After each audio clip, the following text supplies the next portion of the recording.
335 پنابرên Kurd ji Herêma Kurdistana Iraqê ku di nava wan jin û zarok jî hene, gihiştin kantona Efrînê. Penaberên ku ji Herêma Kurdistanê derbasî Tirkiye bûbûn, dixwastin berê xwe bidin Ewropa. Lê ew ji aliyê destehilatên Tirkiye ve hatin girtin û bi darê Zûrê li deriya Bab el Hewa yê Idlibê derbasî nava axa Sûriyê kirin. Penaberan ji Idlibê berê xwe dane Herêma Kurdî li Efrînê, ku rêveberiya Xweser ew bi awayekî demkî li dibistana gundê Qitmê bicih kirin. Hin penaber ji kamîraya dengê Amerîka re axifîn. ئێمەش بەشێک بووین لەو خەڵکە ویستمان لە ڕێگای دەریا ڕەشەوە بچینە ڕۆمانیا لە کاتی چوونمان لەسەر دەریای ڕەش لەلایەن جەدرمەی تورکەوە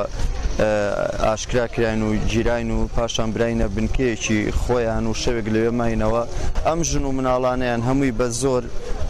خستە ناوپاسەوە چکە خەڵکەکە زۆر ناڕەزەی بوو دەنگی هەڵبڕی هاتو هاوارمان کرد ئەوان ژمارێکی زۆر جەدرمەیان هێنا بە لێدان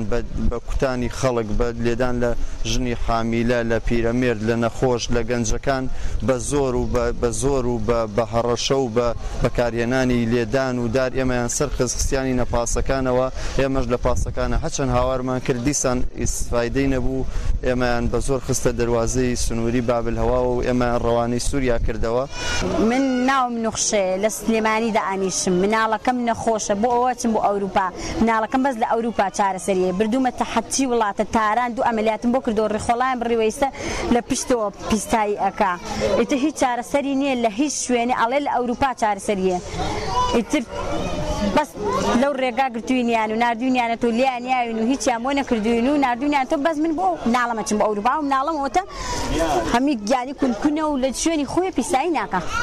دوو ئەمەلیاتم بۆ کردو هیچی سەرکەوتو نەبوو هەمی خەڵک هاوکاری کردوم هەمی خەڵک یارمەتیاوم هیچم نییە هیچ پیاوەکەم کرێکارە هیچ دەسەڵاتم نییە مەعاشم نییە هیچم نییە. ئێمە داواکارین لەم حکومەتانە هاوکاریمان کە من پیاوە بەم چارەسەری کەم من توانام نییە خۆمی شتێکی بۆ کەم ئەوەم توانا بۆ کە ناومەتە دەرەوە بیێنم بۆ ئەوێ لە تورکیا گیراوین سوکایەتیان پێ کردوین لێیان ناوین من سعاتێ زیاتر ئەو پیاوم لەو ئەرزاکەوتۆ ئیسحافێکیان لێ ناوە بیبەی بۆ خەستخانە یعنی چۆن شتی وا بێت لێیان ناوین سوکایەتیان پێ کردوین هەڵمەتیان بۆ بردوین لە کوڕەکانی ئەناوە لە ئافرەتەکانیان لێاوین زۆر ناڕەحەتیمان بەسەراتوە ئەنجا خۆم من توانام نییە ناتوانم هەموو مانگێ 4 ساڵی هەزار بم بە عیلاج بووی کاسبکارم نییە ئەم پیاوەم نەخۆشە. خەڵکی سلێمانیم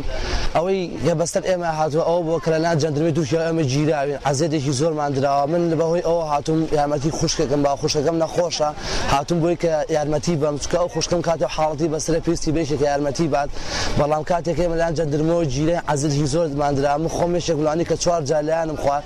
بە شەق و بەدار زۆریان لە منال لەسەرم لە پشتم تا دوو وردانە ڕۆژ پێش ئێستا جێدارەکان بە گیانی منەوە دیار بووە.